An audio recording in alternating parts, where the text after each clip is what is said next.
안녕하십니까. 39기 B조 첫 번째 발표를 하게 된 정명호입니다. 39기 B조 발표 순서는 제5장 2020년 종이 호랑이 중국, 제6장 2020년 다시 마운드 위에 오르는 러시아, 제7장 황금시대 이후 절정의 위기, 제8장 신세계의 등장 순서로 발표하도록 하겠습니다. 그럼 제5장 2020년 종이 호랑이 중국에 대해 발표하겠습니다. 발표 순서는 1. 고립 속에 굶주린 나라, 2. 중국의 도가, 3. 세 가지 갈림길, 4. 일본의 변정, 5. 2024년 현재의 중국으로 발표하도록 하겠습니다. 1. 고립 속에 굶주린 나라. 조지 프리드먼은 먼저 미래에 대한 토론에서 중국은 결코 빠질 수 없는 국가라고 전제하고 있습니다. 그 이유는 전세계 인구 80억 명 대비 중국의 인구가 17% 이상인 14억 명에 이르는 등 미래의 중국이 세계 강국이 될 가능성이 크다는 점에 대해서는 인정하면서도 결국 중국이 강대국이 될 수 없다고 단정하여 말하고 있습니다. 그와 같이 말하는 근거로 지난 30년간 기록적인 경제 성장률을 이룬 중국이 앞으로 지속적인 성장을 할 수 없고 오히려 경제 성장률이 낮아질 수밖에 없다는 점, 중국의 성장 동력 저하가 사회 및 정치적인 문제 등으로 갈등이 발생된다는 점을 들고 있으며 나아가 통일국가로서의 중국이 남아있기도 어려울 것이라고까지 말하고 있습니다. 조지 프리드먼의 이러한 예측은 과거 중국의 지리적인 관점에서 출발하고 있는데 중국은 섬과 같다라고 말합니다. 중국은 바다에서 둘러싸여 있지는 않지만 북쪽으로는 인구 밀도가 낮고 황폐한 시베리아와 몽골 초원이 위치하고 있으며 남서쪽으로는 통행이 불가한 히말라야 산맥이 자리하고 있고 남쪽으로는 통행이 불가한 산과 정글이 우거진 베트남, 라오스, 미얀마 등과 인접하여 있는 등에 비추어 고립된 형국의 섬과 같다고 말하고 있습니다. 비록 동쪽에 유일하게 바다가 인접하고 서쪽에 카자흐스탄과 경계를 이루어 통행이 가능하긴 하나 중국 역사상 해당 지역으로의 통행이 합법적이었던 적은 없었다고 지적합니다. 또한 저자는 이러한 지리적 관점을 중국의 인구 밀도와 비교하였는데 중국의 인구 밀도는 지도에서 보는 바와 같이 연안 1000마일 약 1600km 안쪽에 주로 분포하고 있으며 동쪽의 인구가 전체 인구의 94%로 집중되어 있는 것을 근거로 제시하였습니다. 또한 중국은 12세기 몽골 침략 이후 현재의 국경선을 넘어 세력을 확장한 적이 거의 없으며 경제적인 측면에서 보더라도 중국은 실크로드를 통해 간헐적으로 외부 세계와 접촉하였을 뿐이라는 점을 강조하며 중국이 근세부터 매우 폐쇄적이었다는 점을 부각시키고 있습니다. 유럽의 열강들은 19세기 중반 중국의 세국 정책에 대항하여 전쟁 등의 압박을 통해 강제적으로 무역을 위한 항구를 개방시켰는데 그 당시 상당히 가난했던 중국은 두 가지의 커다란 변화가 발생하였습니다. 첫째, 해양 지역의 막대한 부의 축적, 내륙 지방의 상대적 빈익빈 현상, 그로 인한 불균형과 사회적 갈등이 초래되는 등의 문제점이 발생하였으며 또한 막대한 부를 축적한 해안 지방의 부호들은 중앙정부의 통제력을 벗어나고자 하는 현상도 있었다고 밝히고 있습니다. 이러한 혼란의 시기는 1949년 마오쩌둥의 공산당 집권 시까지 지속되었고 공산당 집권 후 중앙정부가 강력한 통제권을 활용하여 이전의 봉쇄 상태로 회귀함으로써 중국은 고립의 길을 갔다고 지적하였습니다. 2. 중국의 도박. 고립된 중국의 마오쩌둥이 사망하자 그의 후계자들은 다시 역사적인 중국의 꿈을 위하여 노력했고 대표적으로 덩샤오핑은 흑묘백묘론, 선부론 등을 주창하며 본격적인 개방과 개혁 정책을 시행하였고 이후 30년간의 기적적인 경제 성장을 하였습니다. 중국은 21세기 시작과 함께 지역 균등화라는 도박을 감행했고 선부론의 수혜 지역인 해안 지역에 큰 저항 없이 내륙 지방으로 자원을 점진적으로 옮기려 하였습니다. 하지만 이러한 시도는 심각하고 위협적인 문제가 내재되어 있다고 말합니다. 눈부신 초고속 경제 성장에도 불구하고 중국은 완전한 자본주의 시장에 해당되지 않는다고 말합니다. 예컨대 중국에서의 대출은 사업에 대한 계획보다는 인맥 중심 또는 정치적 관계에서 오는 공산주의 시스템에 의한다는 점에서 사업적 가치와 아무런 관련이 없기 때문이라고 밝혔습니다. 이러한 점은 결국 중국의 부실채무로서 6천에서 9천 달러 규모로 중국 GDP의 4분의 1 또는 3분의 1에 이를 것으로 예상되고 이는 회수가 어렵다고 말합니다. 그러나 중국은 이러한 문제를 저비용 수출품 주도의 초고속 성장으로 지탱하고 있으며 이는 일본의 사례와 동일하다고 밝히고 있습니다. 3. 세 가지 갈림길. 중국은 이데올로기가 아니라 돈에 의해 유지되기 때문에 경제 침체로 자금이 경색되면 금융 시스템 붕괴와 사회 전체 구조가 흔들릴 것이며 특히 가난과 실업이 만연한 국가에 경제 침체의 압력이 추가되면 정치적 불안이 발현될 것이라고 말합니다. 한편 중국의 체제는 크게 관료 조직과 군대 체계 그리고 공산주의 이념이 떠받치고 있었으나 이데올로기 쇠퇴는 결국 일부 관료들의 개인적인 수혜로 돌아가게 되어 중국이 19세기에 겪었던 내륙과 해안 지역의 불평등 문제가 다시 불거질 것이며 이러한 중국은 역사적 관점에서 볼 때 경제적인 문제를 외국의 탓으로 돌릴 수도 있고 막강한 군사력을 바탕으로 외국 정부와 외교적으로 대치하는 전략으로 현 체제를 유지할 것이라고 예측합니다. 조지 프리드먼은 앞서 밝힌 현황을 근거로 중국 앞에는 세 가지의 길이 있다고 말하고 있습니다. 첫째, 천문학적 비율의 경제 무한성장은 어렵다. 지난 30년간의 고도성장으로 인한 불균형과 비효율의 수정이 필요하다. 둘째, 강력한 중앙정부가 불균형과 비효율을 해결한다면 중국의 고질적인 문제를 해결할 수 있다. 하지만 이 또한 실효가 있을지 의문을 제기한다. 셋째, 중앙정부 약화로 각 지역별로 분리된다는 가정을 하며 가장 가능성이 높다고 말합니다. 이는 중국의 과거 역사와 같다고도 합니다. 4. 일본의 변종. 마지막으로 중국의 저렴한 노동력을 이용하여 기업이 중국에 사업을 벌이고 있고 이러한 자본이 중앙정부에 맞서게 되며 중앙정부가 쇠퇴하게 될지도 모른다고 예측하고 있습니다. 5. 2023년 현재의 중국. 2018년 미국이 중국산 수입품에 관세를 부과하며 시작된 미국과 중국의 무역전쟁이 결국 미국과 중국의 패권 경쟁의 일환으로 중국의 피해가 막심해지고 있는 양상을 띠고 있습니다. 대부분의 전문가들은 앞으로의 상황도 특별히 달라지지 않을 거라고 평가하고 있습니다. 또한 코로나 팬데믹의 영향으로 2022년 기준 중국의 GDP 성장률이 둔화되고 있는 것으로 보이고 중국 중앙정부의 제로 코로나 정책에 따른 막대한 재정출로 인하여 지방정부의 적자가 심해지고 있는 등 경제적 관점에서의 100년 후의 저자 조지 프리드먼의 통찰력에 감탄하게 되며 지정학적 관점에서의 앞으로의 예측을 지켜볼 것입니다. 이상 5장 발표를 마치도록 하겠습니다. 안녕하십니까. 저는 39기 비조 성경수입니다. 지금부터 조지 프리드먼의 저서 100년 후 6장 2020년 다시 마운드에 오르는 러시아 편에 대해 발표를 진행하겠습니다. 조지 프리드먼은 정치학자이자 군사 전문가입니다.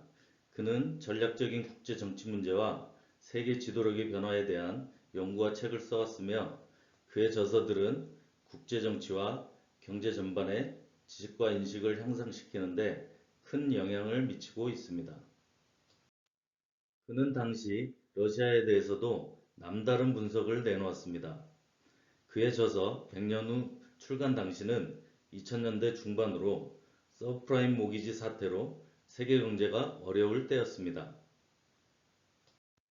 당시 러시아는 철저하게 친서방주의 노선을 타며 G7 회원국이 되어 기존의 G7 체제가 G8 체제로 확대 개편돼 러시아가 강대국이자 민주주의 국가, 천연자원 수출을 바탕으로 한 부유한 국가로서의 위상을 떨치던 때였습니다. 당시 한국에서도 러시아의 높아진 루블화 가치로 인해 러시아인 관광객 유치, 특히 대형 병원들에서 러시아인 환자 유치를 통해 막대한 외화를 벌어들이던 때가 바로 2000년대 중후반 시기 때입니다. 그런데 당시 그는 러시아의 미래를 부정적으로 서술하며 2015년 이후 러시아가 빠르게 쇠퇴할 것으로 전망했습니다. 마치 그의 별명인 21세기 노스트라다무스처럼 22년 러시아 우크라이나 침공까지도 예견하고 있는 듯 했습니다. 1. 유혹의 대상이자 잠재적 도전. 조지 프리드먼의 대담한 예측의 배경은 바로 지정학에 의한 역사의 근본 원리입니다. 먼저 러시아의 지정학적 위치에 대해서 살펴보겠습니다. 러시아는 유럽과 아시아 대륙에 걸쳐 있는 대륙 이면국입니다. 지리적으로는 서부와 북부가 유럽 대륙에 속하고 동부는 아시아 대륙에 속합니다. 유라시아, 우리말로는 유럽, 아시아 이명국으로 번역되기도 합니다. 러시아는 북쪽으로는 바렌츠해와 노르웨이, 동쪽으로는 태평양과 북한, 남쪽으로는 카자흐스탄, 몽골, 중국, 우즈베키스탄, 그리고 서쪽으로는 벨라루스, 우크라이나, 핀란드, 발트 3국인 에스토니아, 라트비아, 리투아니아 등과 경계를 이룹니다. 러시아는 유라시아 대륙의 절반을 차지할 만큼 광활한 국토 면적에 세계에서 가장 많은 자연자원을 보유한 나라 중 하나입니다. 천연가스는 세계 최대 생산국이며 석유는 세계에서 세 번째로 많은 석유 생산국입니다. 이외에도 철광석, 니켈, 구리, 토금, 다이아몬드 같은 다양한 광물 자원을 보유하고 있으며 수산자원, 목재 등의 자연자원은 경제 성장의 중요한 원동력이 되어 왔습니다. 이와 같이 광활한 땅, 많은 인구와 어마어마한 천연자원은 주변국으로부터 유혹의 대상이자 침략의 이유이기도 했습니다. 1812년 나폴레옹 전쟁, 1차 세계대전, 2차 세계대전, 냉전이 그러했습니다. 하지만 이 중 어떤 전쟁도 러시아의 지정학적 문제를 해소하지는 못했습니다. 러시아를 침공했던 유럽 국가들은 모두 파국에 이르렀고 통일된 러시아가 살아남거나 승리했기 때문입니다.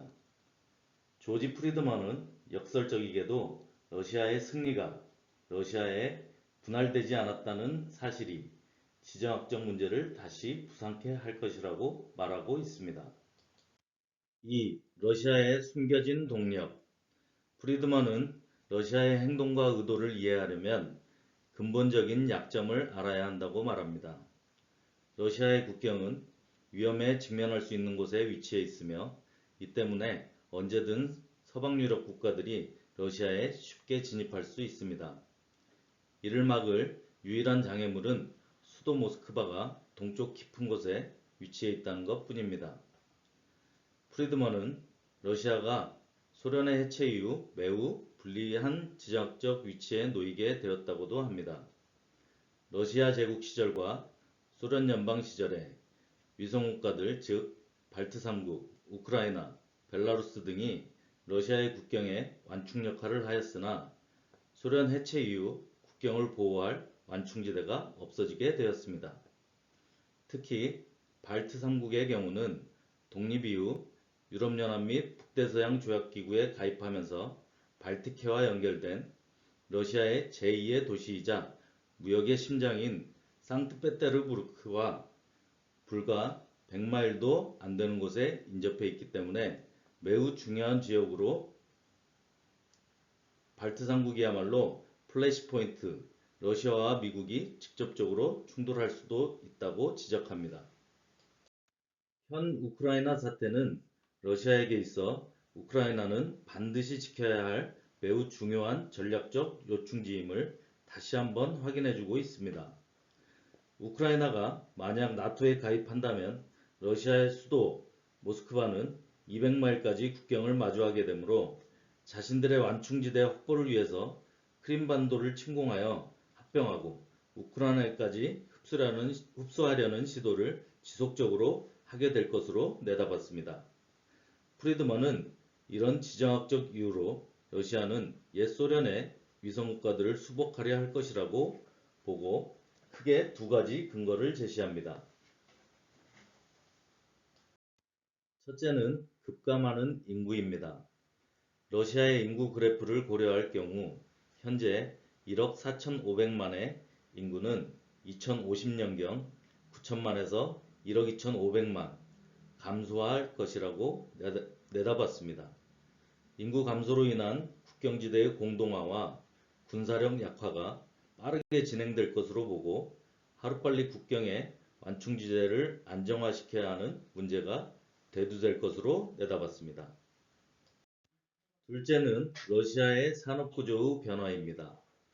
러시아는 유럽 국가들을 따라잡으려 지난 100여 년간 산업의 현대화를 추진해왔으나 실패하였고 2000년대 들어서 전략을 수정하여 산업화에 주력하는 대신 천연자원을 활용하기로 결정하고 희귀금속, 목재농업, 천연가스 수출국으로 재조정한 것입니다. 이는 빠르게 감소하는 인구 변화에도 알맞은 산업 전략이라 판단하였고, 이로 인해 러시아는 에너지가 절실한 유럽 국가들의 수요를 충족해줄 유일한 국가가 되었으며, 옛 소련의 위성 국가들이었던 동유럽 국가들 역시 러시아의 천연가스에 의존하게 됩니다. 러시아는 이를 이용해 유럽의 패권을 자신에게 돌리려 하고 있습니다. 따라서 군사력의 강화는 필연적입니다. 이는 자국의 천연자원을 지키기 위해서라도 필요하겠지만 인근 동유럽 국가들에게 미치는 영향력을 증대시키기 위해서라도 물리적 힘이 필요하다고 보고 있습니다. 러시아는 군사력 발전에도 막대한 예산을 쏟아붓고 있습니다. 아직도 많은 이들이 러시아를 무너진 옛 소련의 장면을 생각하며 구식 무기가 넘쳐나는 나라로 인식하지만, 현재는 이와는 반대로 러시아 군사력 발전은 미국까지 위협할 정도가 되었습니다. 조지 프리드먼은 앞으로 러시아는 유럽이 필요로 하는 에너지와 막강한 군사력을 통해 동유럽의 패권을 장악하고 전유럽 지역에 자신의 영향력을 행사하려고 할 것이라는 대전제 아래 러시아의 세 가지 행동을 예측합니다. 첫째, 영향력을 회복해 구소련이 제국하던 완충 시스템을 재구축하고, 둘째, 구소련의 국경선을 넘어 일련의 두 번째 완충 지역을 창출하며, 셋째, 반러시아 세력의 연대를 막는 데 초점을 맞출 것이라 내다봤습니다. 즉, 다시 말해 러시아의 숨겨진 동력이란 에너지와 군사력을 이용한 패권 장악이라고 볼 수 있을 것입니다. 3. 코카서스에서의 불가피한 대결. 코카서스 지역은 전통적으로 다양한 종족과 문화, 언어가 공존하는 지역으로 러시아와 코카서스 간의 갈등은 종종 이러한 다양성을 중심으로 발생합니다. 또한 코카서스 지역에서는 지정학적 이해 차이와 에너지 경쟁 등의 문제도 발생합니다. 터키와 러시아의 관계 또한 지정학적 위치, 시리아 내전, 에너지 경쟁, 역사적 갈등 등 다양한 이유로 지속적인 갈등 관계에 있습니다. 코카서스의 그루지아를 중심으로 이미 남오세티아와 아파지아를 권력하에 두고 있는 러시아는 자국의 지위를 다시 선언하려 할 것이고, 그루지아를 전략적 거점으로 보는 미국과 대치하게 될 것이라고 말합니다. 4. 중앙아시아의 새로운 압박. 중앙아시아는 카스피해와 중국 국경 사이를 가로지르는 광대한 지역입니다. 중앙아시아 지역 국가와 러시아의 전통적인 교류 관계를 감안한다면 이 지역은 러시아에게 있어 그다지 전략적인 중요성이 없을 뿐더러 위험지대라고 할 수도 없습니다. 하지만 2001년 아프가니스탄의 9.11 테러 이후 상황은 급격하게 변화하고 있습니다. 미국은 탈레반 세력을 축출할 목적으로 아프가니스탄을 침공하였고 군대를 주둔시켰습니다. 결과적으로 미국은 그 지역의 많은 공화국에게 엄청난 영향력을 미치게 되었고, 러시아는 뒤늦게 온화했던 완충지대가 주요 강대국에 의해 점령되었다는 것을 깨닫게 됩니다. 그럼에도 프리드먼은 중앙아시아 지역에서의 충동 가능성은 낮다고 분석합니다.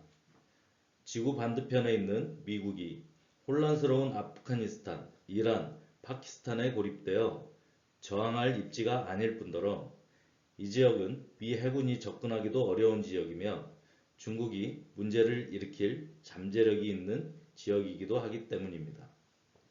결국 최근 미국은 20년 주둔을 끝내고 21년 8월 30일 철수 시한 1분을 남기고 모두 철군하였습니다. 5. 유럽의 분쟁 지역. 러시아 서쪽 지역은 발투산 국가 벨로루시, 우크라이나와 경계를 이루고 있습니다. 앞서 언급했듯이 나토가 이미 폴란드와 함께 발트 3국을 나토에 가입시킴으로써 전선을 러시아의 심장부까지 이동시킨 만큼 러시아는 자신들의 안위를 위해 벨로루시, 우크라이나를 반드시 지배해야 하는 입장입니다. 프리드먼에 따르면 미국이 중앙아시아와 코카서스 지역은 신중한 입장이라면 발트 3국은 결코 물러날 생각이 없을 것이라 합니다. 만약 나토 회원국이 발트 3국을 놓고 갈등을 빚는다면 동유럽은 공황 상태에 빠지게 되고 이후 동유럽의 행동은 예측 불가능해지기 때문에 러시아가 서쪽으로 세력을 확장시킬 가능성이 커진다고 판단한 것입니다. 결국 최근 우크라이나 사태는 2004년 오렌지 혁명의 연장선상에서 우크라이나가 나토에 가입할 의사를 보이자 카르파티아 산맥을 방어선으로 한 완충지대를 포기할 수 없었던 러시아의 전략적 침공이라고 볼 수 있습니다. 6. 러시아는 결국 몰락하는가? 조지 프리드먼은 러시아는 결국 옛 소련 시절의 완충지대를 완전히 수복할 수는 없다고 내다봤습니다. 미국이 동유럽과 나토의 연대를 무너뜨리려는 러시아의 시도에 맞서 우크라이나에게 제블린 미사일을 공급했듯이 자신을 지킬 수 없는 동유럽 국가들에게 기술 전술이라는 전통적인 전략을 취할 것이고 코카서스 지대와 맞닿아 있는 국경지대에서는 터키와 함께 러시아를 압박할 수도 있기 때문입니다. 대치 상황이 되면 승패의 주요 변수가 될 나라인 독일에 대해서는 러시아의 천연가스가 절실한 이유를 들어 러시아의 신경을 크게 거슬리지 않는 범위 내에서 나토와 협력할 것으로 분석했습니다. 프리드먼은 이와 같이 동유럽의 옛 우방들이 빠르게 친미로 옮겨가고 있고 코카서스 지대를 포함한 국경 전체를 긴장이 조성되는 상황 속에 러시아는 서구의 팽창주의로부터 방어하기 위해 막대한 재정을 군사력 증강, 군사 목적의 기술 개발에 쏟을 것이라고 보았습니다. 하지만 이것이 2000년대부터 벌어들인 막대한 러시아의 국부를 탕진하게 될 것이고 군사력에 집중한 결과 미국과 다른 세계에 뒤처지는 결과를 낳을 것이라 예견했습니다. 실제 그의 분석은 2000년대 중후반경 내놓았는데 2014년 러시아는 러시아 소치 올림픽 개최 당시 우크라이나의 크림반도를 침공하면서부터 G7 체제에서 제외당하였고 서방의 제재를 받기 시작하기도 하였고 종국에 와서는 2022년 우크라이나 침공 사태를 계기로 러시아는 완전히 세계적으로 고립 상태에 놓이게 되었습니다. 프리드먼은 러시아의 비정상적인 인구 구조와 부진한 경제 발전, 정치적 불안정, 군사력 집중이 더욱 심화되어 해결되지 못하는 모순으로 작용할 것이며 누적된 모순들은 한꺼번에 터져나올 것이라고 꼬집으며 결국 이러한 러시아는 과거 몰락했던 로마노프 왕조의 제정 러시아, 소련의 러시아처럼 국가적 몰락을 가져올 것이고 그 붕괴의 결과는 과거 두 제국의 붕괴 때보다 더 참혹할 것이며 그 결과 러시아 연방은 해체가 이루어질 것으로 예견하였습니다.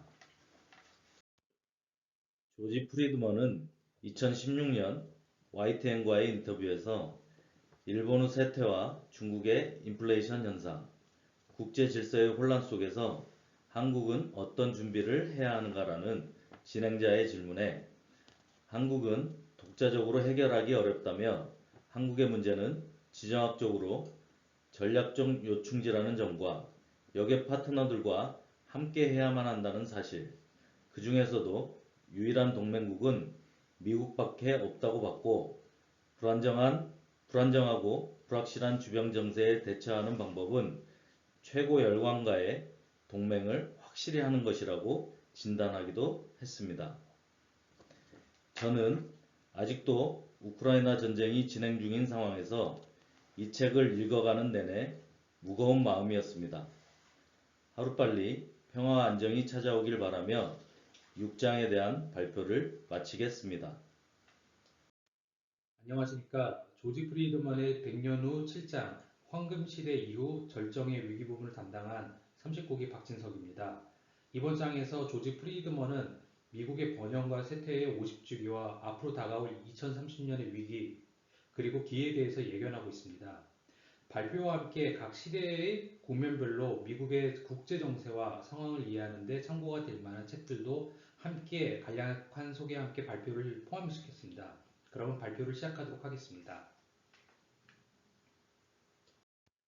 서문에서 저자는 이렇게 이야기하고 있습니다.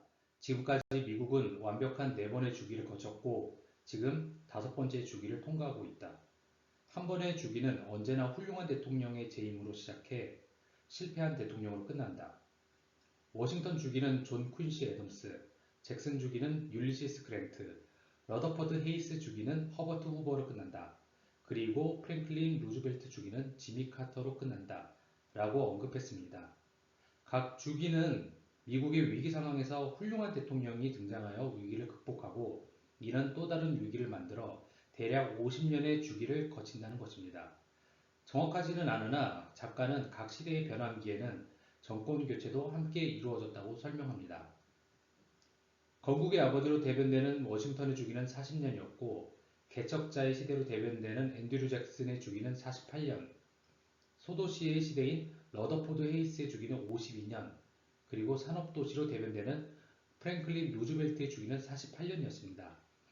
현재 5번째 주기인 서비스 중심의 교회 도시로 표현되는 레이건의 주기는 48년 또는 52년이 되는 2028년이나 2032년에 마무리될 것이며 이는 새로운 6번째 주기의 시작이 된다는 것을 뜻합니다.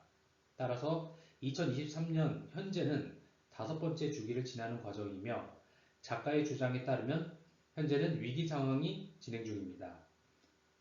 조 바이든 대통령이 이번 2024년 선거에서 승리하게 될 경우 5번째 주기의 마지막 대통령은 조 바이든 대통령이 될 가능성이 높으며 작가의 주장이 맞다면 6번째 주기는 공화당과 함께 시작할 가능성이 높습니다.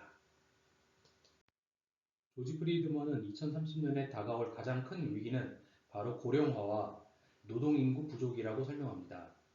1920년 넘쳐나는 이민자들로 일자리가 상실될 것을 두려워했기에 멕시코에 장벽을 설치했던 미국은 2030년이 다가오는 지금 베이비붐 세대의 은퇴로 인해 고령화 사회로 진입하고 있으며 출산율 감소로 인한 노동인구 감소로 인해서 노동력 확보를 위한 다른 선진세계와 이민자를 두고 경쟁할 것이라고 작가는 주장합니다. 실제로 1980년대 하버드 대학의 아시아계 학생의 비율은 5% 수준이었으나 2018년에는 22.7%를 차지하고 있습니다. 또 다른 명문인 칼텍의 2016년 아시아 학생의 비율은 43%, UC 버클리는 42.3%를 차지하였으며 이는 미국의 사회구조 변화와 전문 인력에 있어서 이민을 확대하여 부족한 노동력을 채우려는 최근 미국의 정책적인 변화를 엿볼 수 있는 대목입니다. 작가는 2020년 러시아의 약화로 인해 러시아와 대치가 끝나면 결국 미국은 고령화와 노동력 감소의 위기에 직면하고 이는 2028년에서 32년쯤 사회의 변화에 부정적인 사회적 보수주의자들이 직면한 현실에 충돌하여 심각한 정치적 갈등이 초래될 것임을 예견하고 있습니다. 5번째 주기의 첫 번째 주기를 살펴보도록 하겠습니다. 첫 번째 주기는 건국의 아버지들이 영국 식민지 시대라는 위기를 타개한 데서 시작합니다. 미국은 1776년 영국으로부터 독립을 선언하고 이를 건국의 원년으로 삼고 있습니다. 영국과의 전쟁에서 승리한 미국은 각 주의 선거인단으로 구성된 최초의 대통령 선거를 실시하였고 1789년 전쟁의 영웅 워싱턴을 만장일치로 대통령으로 추대하였습니다. 이후 독립된 미국으로 스코틀랜드, 아일랜드 등에서 다양한 이민자들이 몰려왔고 대부분 영세하고 농업에 종사했던 이민자들은 토지를 구매할 돈이 부족했습니다. 개척자로 대변되는 가난한 농민들은 토지를 구매하기 위해 저금리를 원했고 이는 대지주로 구성된 미국 건국의 아버지들과 마찰을 불러일으켰습니다. 대지주와 영세 농민의 대결은 결국 40년의 주기를 지나 개척자들의 지지로 11대 대통령으로 선출된 앤드류 잭슨이 저금리 정책을 펼치며 새로운 국면을 맞이합니다. 사진에서 보이는 영세 농민의 사진은 아미시라는 집단으로, 이들은 야콥 아망이라는 종교 지도자를 따르며 1700년대 스위스에서 이주한 재침례파 종교 집단입니다. 이들은 1700년대 미국의 삶의 모습을 잘 보여줍니다. 현재까지도 펜실베니아 독일어를 쓰고 전기나 고등교육 등 현대 문명을 거부하며 살아가고 있습니다. 미국의 두 번째 주기는 개척자의 사회에서 점차 소도시 사회로 변해가는 시기로, 앤드류 잭슨 대통령에서 남북전쟁의 영웅 율리시스 그랜트 대통령까지의 48년에 해당하는 시기입니다. 이 시기에 개척자였던 농민들은 중부와 서부에 자리 잡으며 점차 농업으로 발생한 자본을 축적하였습니다. 이들은 더 이상 영세 농민이 아니었고 엄연한 자본가로 거듭났기에 미국의 저금리 정책은 이들의 자산을 증식하는 데 큰 도움이 되지 못했습니다. 자산가로 변신한 서부의 대농장 자녀들은 월스트리트 은행가에 자산을 투자하기 시작하였고 지속적으로 정치권에 금리를 인상할 것을 요구합니다. 두 번째 주기를 상징하는 링컨이 집권하던 1861년에서 1865년은 은행가로 대변되는 북부군과 보수적이었던 남부군의 대결인 남북전쟁이 발발한 시기였습니다. 월가의 자금력을 바탕으로 북부군은 남북전쟁에서 승리할 수 있었고 사회는 점차 은행가와 자본가를 위한 정책을 요구하기 시작했습니다. 실제로 세 번째 주기를 시작하는 헤이스 대통령 시기의 재무장관 존 서먼은 고금리를 단행하기 위해 금본위제를 1879년대부터 시작하게 됩니다. 월가는 축적된 자본을 철도, 산업 등에 재투자하기 시작하였고 이는 미국의 산업혁명을 이끄는 원동력이 되었습니다. 북군의 전쟁 영웅이었던 율리시스 그랜트는 승리한 전쟁 영웅으로 상당한 인기를 끌어 대통령에 취임하였으나 불행히도 그는 시대의 전환점의 마지막에 새로운 시대를 준비하는 실패한 대통령으로 기록되게 됩니다. 율리시스 그랜트는 전쟁 영웅이었지만 실패한 대통령으로 기억됩니다. 그는 엄청난 인기를 등에 업고 최연소 대통령에 당선되지만 측근의 부정부패와 인사참사로 인해 대통령으로서는 실패했다고 평가받습니다. 말년에 잘못된 빚 보증으로 경제적인 어려움을 겪자 회고록 작성 및 판매를 결심하였고 이는 미국의 유명 작가 마크 트웨인의 도움으로 출판될 수 있었습니다. 하지만 그는 생전에 회고록이 출간되는 것을 보지 못하고 63세의 후두암으로 세상을 떠났습니다. 전쟁 영웅과 실패한 대통령은 개인의 능력이나 성향이라기보다는 시대의 변화와 관련성이 깊다고 볼 수 있습니다. 그랜트는 전환점의 마지막 시기에서 전쟁 영웅과 실패한 대통령이라는 엇갈린 평가를 받아야 하는 불운을 겪게 된 것이라고 봐야 할 것입니다. 러더포드 헤이즈 대통령은 시대 변화에 부응하여 금본위제를 통한 고금리 정책을 추진합니다. 하지만 고금리 정책은 당시 가난하고 자금력이 부족한 서민층에게는 큰 반발을 일으켰습니다. 이에 대한 반발로 1900년대 오즈의 마법사라는 소설이 처음 세상에 등장하였습니다. 이 소설은 당시 금본위제의 고금리 정책을 풍자하기 위해 쓰여졌는데 오즈는 금의 수량인 온스를 뜻하며 캔사스의 도로시는 평범한 미국 시민, 허수아비는 가난한 농민, 그리고 양철 나무꾼은 산업 노동자를 뜻합니다. 겁쟁이 사자는 금, 은 복본위제를 주장한 민주당의 대통령 후보 윌리엄 브라이언을 뜻하며 마녀들은 은행가와 금본위제를 주장하는 정치인들을 뜻합니다. 영화상으로 붉은 구두를 신고 있지만 소설에서 도로시가 은화를 상징하는 은색 구두를 신고 금본위제를 상징하는 노란 벽돌길을 걸으며 허수아비, 양철 나무꾼, 사자와 함께 마녀를 무찌르고 오즈의 마법사를 만나 캔사스의 집으로 돌아간다는 내용입니다. 하지만 고금리 정책과 통화량 부족으로 촉발된 갈등은 새로운 국면을 맞이하게 됩니다. 바로 알래스카 등에서 새로운 금광이 발견된 것입니다. 세 번째 주기의 미국의 고금리 정책은 저축을 장려하였고 이는 산업자본의 축적으로 이어졌습니다. 월가는 이 자금을 산업과 철도망 확충에 활용하였고 이 시기에 고도의 산업화가 이루어졌습니다. 하지만 고금리 정책은 결국 생산될 제품의 소비자인 노동계층의 가처분 소득을 줄이고 구매력을 약화시켰고 노동자들의 삶은 열악해졌으며 비용을 줄이기 위해 자본가들은 아동 노동도 서슴지 않았습니다. 이에 따른 노동계층의 소비 위축은 1929년 대공황으로 이어지게 됩니다.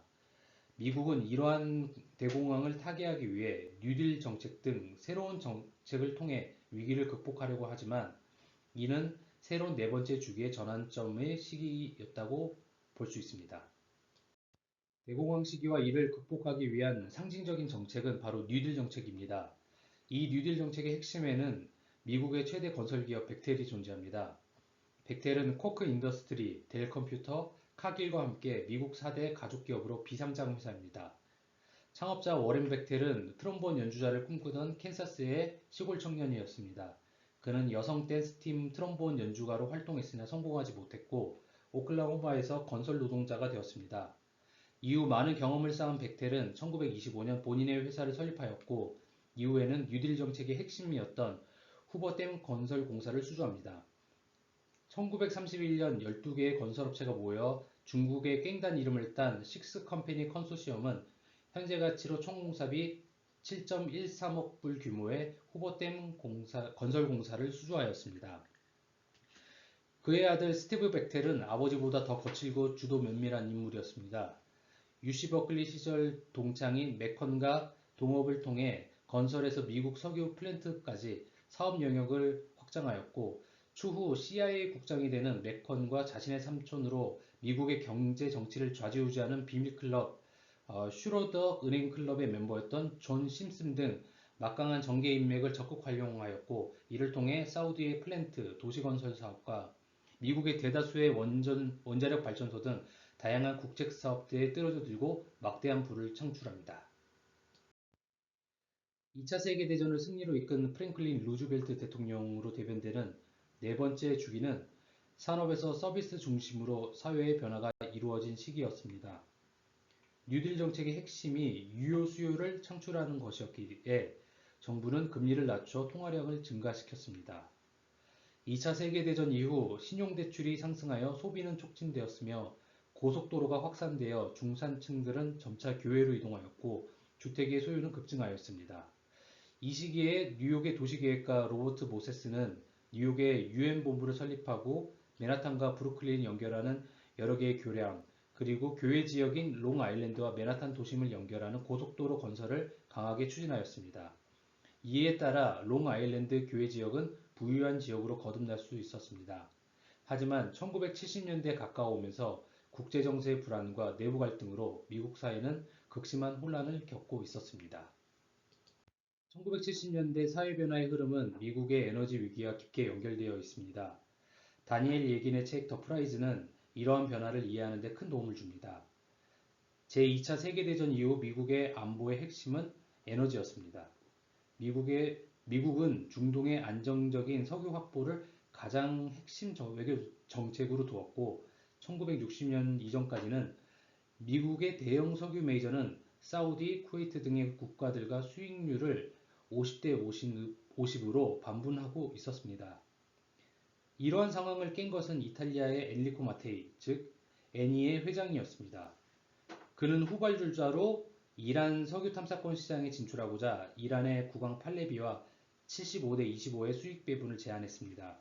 이는 결국 산유국들의 욕심을 키우는 결과를 낳았고 1960년대에는 이란, 사우디를 중심으로 오펙이 결성되며 이는 이후 산유국들의 석유자원 국유화를 앞당기게 됩니다. 국제 석유 시장에서 우리의 편견과 달리 사우디는 온건파였습니다. 사우디는 석유 가격 안정과 수출국의 경제 침체를 예방하는 그런 꾸준한 시장 확보를 주장하였습니다. 사우디는 아라비아 아메리카 석유공사, 즉 아람코의 국유화도 1990년대에 마무리 지었고 페트로달러로 대변되는 미국과의 동맹을 매우 중요시하게 생각했습니다. 하지만 이란은 모하메드 팔레비 왕의 사치스러운 성격과 페르시아의 부흥이라는 망상에 사로잡혀 그는 국가재정을 낭비하였고 이에 이란은 석유 가격 인상과 증산을 지속적으로 요구하게 됩니다. 미국의 우호적이었던 그는 서방 군주를 표방하였으나 시아파 보수주의자이자 정치 지도자인 호메이니와 대립하였고 결국 1979년 민심을 잃고 추방당합니다. 오펙이 세계 석유 시장을 좌지우지하던 1973년 이스라엘과 이집트의 욤키푸르 전쟁은 다시 한번 국제적인 긴장을 낳았는데 오펙은 이스라엘의 우방 국가들에게 석유 수출을 금지하였고 이는 1차 석유 파동으로 이어졌습니다. 이에 미국은 에너지 안보를 위해 에너지 석유 의존도를 줄이려고 하였으나 네 번째 주기의 마지막 대통령이 될 지미 카터 시절에 발생한 원자력 쓰리 마일 섬의 원전 사고, 1979년 이란 미국 대사관 점거 등으로 더욱 극심한 에너지 위기를 겪었고 이는 결국 정권 교체로 이어지게 되었습니다.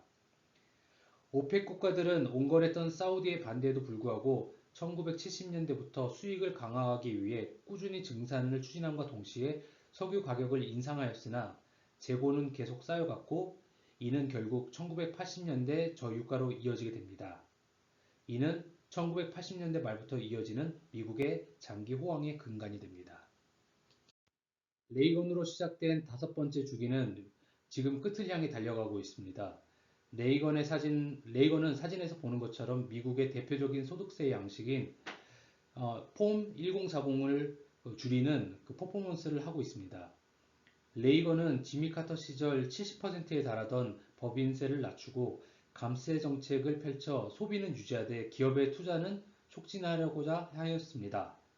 이는 저유가 등 국제 정세와 맞물려 결국 성공하였습니다. 하지만 기업의 수익성 강화는 미국의 부의 양극화를 초래하였고 확장된 유동성은 버블을 만들어서 미국의 닷컴 버블과 서브프라임 모기지로 대변되는 두 번의 버블을 겪게 됩니다. 또한 고령화로 인한 젊은 세대의 비용 부담의 증가와 노동력의 부족으로 촉발된 이민자들의 증가로 사회는 점차 불안해지고 있습니다.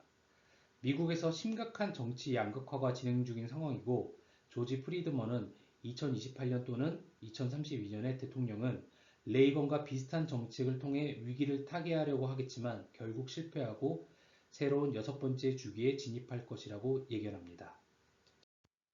이러한 저자의 주장은 총 균세의 저자 제러드 다이아몬드의 업히벌이라는 책에서도 잘 드러나 있습니다. 그는 국가의 위기와 대처 방안에 대해서 설명하면서 미국은 태생적으로 방어에 유리한 지형 조건, 비옥한 토양과 미시시피 강으로 대변되는 저렴한 운송비, 풍부한 석유 자원과 혁신적인 R&D 토양을 바탕으로 세계 초강대국으로 성장하였다고 말합니다. 하지만 지금의 미국은 외부의 문제가 아닌 내부의 문제로 위기 상황을 겪고 있습니다. 미국은 현재 정치적으로 투표와 관련된 복잡한 행정 절차로 인해 투표율이 저조합니다. 투표가 의무인 호주의 92%에 비해 미국의 투표율은 60% 수준입니다. 또한 정치인들은 정책보다 지지자들의 후원금을 모집하는 데 더 집중하는 모습을 보이며 이는 민의를 반영하기보다는 스폰서들의 권익에 집중하는 경향을 보이고 있습니다. 영국이 정치인들의 선거 후원금 지출을 엄격히 규제하는 것과는 다른 모습입니다. 또 다른 한편으로 미국은 더 이상 기회의 나라가 아니라는 것입니다. 부는 계속 상속되고 있고 경제적 계층 이동은 갈수록 어려워지고 있으며 레이건 시대부터 기업의 수익성은 강화되었으나 미국의 3대 부자의 자산이 미국 하위 1.6억 명의 자산과 동일한, 즉 빈부의 격차가 매우 심해지고 계층 이동은 불가능한 나라가 되었습니다. 조지 프리드먼은 이러한 현재의 산적한 문제들을 해결하기 위해 새로운 대통령이 레이건과 비슷한 정책을 펼치겠으나 결국 성공하지 못하고 미국은 새로운 시대로 접어들 것이라고 예견합니다. 이상으로 7장 발표를 마치도록 하겠습니다. 감사합니다. 안녕하십니까. 제8장 신세계의 등장 발표를 담당한 39기 박철영입니다. 1. 떠오르는 문제, 러시아의 붕괴와 주변국의 팽창. 2020년 초 러시아가 붕괴하면 유라시아는 전체적으로 혼란에 휩싸일 수밖에 없다. 러시아 정부가 장악력을 잃게 되면 러시아 연방 자체의 균열이 생기는 것이 당연할 것이고 지역 지도자들이 자기 길을 가는 계기로 작용한다. 이 무렵 중국은 지역주의에 빠지고 경제위기는 지역별로 문을 열게 만들어 불분명한 국경, 동맹과의 변화, 정치적 혹은 경제적 우위를 차지하려는 지역 간의 경쟁으로 대륙은 통합되지 못하고 분열이 일어나 국경이 사실상 유명무실해진다. 러시아가 2020년 붕괴하면 일본, 터키, 동부 유럽 등 밀렵국들이 유라시아의 자원 노동 전문성을 차지하기 좋은 여건이 구축된다. 먼저 일본은 러시아의 해양 지역과 중국 동부로 진출할 수 있다. 두 번째로 터키는 코카서스를 향해 북쪽은 물론 그 너머로 진출할 수 있다.